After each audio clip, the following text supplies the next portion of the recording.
இயேசு கிறிஸ்து என்கின்ற நாமத்தை குறித்து நாம் பிரசங்கிக்கவும் கேட்கவும் பேசவும் அழைக்கப்பட்டிருக்கின்றோம். அதிலே விடுதலை உண்டு, அதிலே ஜெயம் நமக்கு உண்டு. இதை புரிந்து கொள்ள நாம் சமாதானத்தோடு இருக்க அழைக்கப்பட்டிருக்கின்றோம்.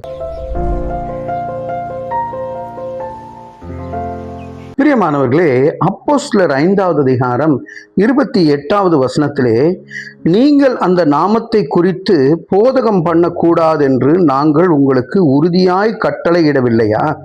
அப்படி இருந்தும் இதோ எருசலேமே உங்கள் போதகத்தினால் நிரப்பி அந்த மனுஷனுடைய இரத்தப்பழியை எங்கள் மேல் சுமத்த வேண்டும் என்று இருக்கிறீர்கள் என்று சொன்னார்கள்.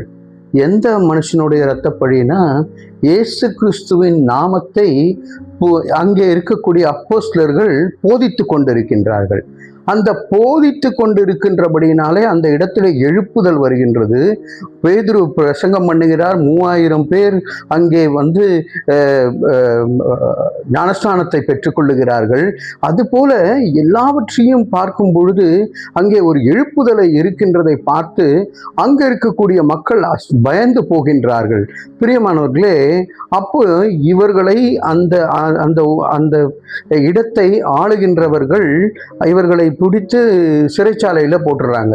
சிறைச்சாலையில் போட்ட பிறகு தூதர்கள் வந்து சிறைச்சாலையை திறந்து விடுகிறார்கள். இவங்கெல்லாம் வெளியே வந்துடுறாங்க. வெளியே வந்த பிறகு அவங்க எல்லாம் தேடுறாங்க, எங்கடா இங்கே வச்ச இந்த மக்களை காணுமே என்று சொல்லி இவர்கள் போய் அங்கே போதகம் பண்ணி கொண்டிருக்கின்றார்கள். அப்போதான் இந்த வார்த்தையை சொல்லுகிறார்கள், நீங்கள் அந்த நாமத்தை குறித்து, எந்த நாமத்தை? இயேசு கிறிஸ்து என்கின்ற நாமத்தை, வல்லமையுள்ள நாமத்தை போதகம் பண்ணக்கூடாது என்று நாங்கள் உங்களுக்கு சொல்லலையா? ஆனாலும் நீங்க இப்ப எருசலேம்ல போதகம் பண்ணி அங்கே ஒரு எழுப்புதலை கொண்டு வந்து எங்களுக்கு எதிராக எல்லாரும் நிற்கிறாங்களே என்று சொல்லி பயந்து இரத்தப்பழி உண்டாகும் என்று தடுக்கிறார்கள்.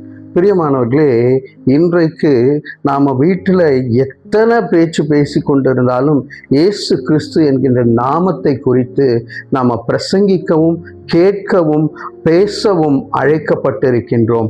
அதிலே விடுதலை உண்டு, அதிலே ஜெயம் நமக்கு உண்டு. இதை புரிந்து கொள்ள நாம் சமாதானத்தோடு இருக்க அழைக்கப்பட்டிருக்கின்றோம். இங்கிலாந்து தேசத்திலே கார்ன்வால் என்கின்ற ஒரு இடத்திலே ஒருவர் குதிரையிலே போய் கொண்டிருந்தாராம். அவர் போய் டயர்டானதுனால ஒரு மதுபான கடையை தேடி சுற்றி கொண்டிருந்தாராம். அதற்கு பிறகு அங்கே வந்து கொண்டிருந்த ஒரு வயசான விவசாயியை பார்த்து அவர்கிட்ட கேட்டாராம், இங்கே மதுபான கடை எதுவுமே இல்லையா அப்படி என்று கேட்டாராம். ஐயா, 100 வருஷத்துக்கு முன்னாடி ஒருத்தர் வந்து இங்கே பிரசங்கம் பண்ணாரு. பிரசங்கம் பண்ண பிறகு இங்கே ஒரு இடத்துலையும் இத்தனை வருட காலமாக மதுபான கடை இல்லை என்று சொன்னாராம். அப்போ அவரு அப்படியே திரும்பி சோகமாக போயிட்டாராம். ஆனால் இந்த வல்லமையாய் பிரசங்கித்த ஆள் யார் என்று பார்க்கும்போது அந்த மிஷினரி தான் ஜான் வெஸ்லி என்று எழுதியிருக்கிறது. பிரியமானவர்களே, ஜான் வெஸ்லியின் ஊழியத்தினாலே ஒரு எழுப்புதல் ஒரு இடத்திலே உண்டாயிருக்கிறது. இந்த நாட்களிலே குறிப்பாக இந்த கலாச்சாரம் இன்று இருக்கின்ற இந்த மதுபான கலாச்சாரத்துக்காக ஆண்டவரிடத்திலே நாம் ஜெபிக்கவும் அதை குறித்து பேசவும் நாம் அழைக்கப்பட்டிருக்கின்றோம்.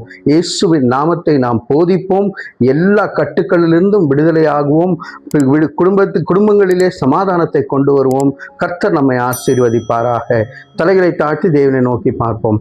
அன்பின் பரலோக பிதாவே, இதோ கர்த்தாவே, இந்த காலங்களிலே நடந்து வருகின்ற கலாச்சாரத்திலே ஆண்டவரே உம்முடைய நாமத்தை போதித்து ஆண்டவரே அந்த கலாச்சாரத்திலிருந்து விடுதலை பெற எங்களை பாதுகாத்து வழிநடத்தும்படியாக இயேசுவின் மூலம் ஜெபிக்கிறோம் நல்ல பிதாவே. ஆமேன், ஆமேன்.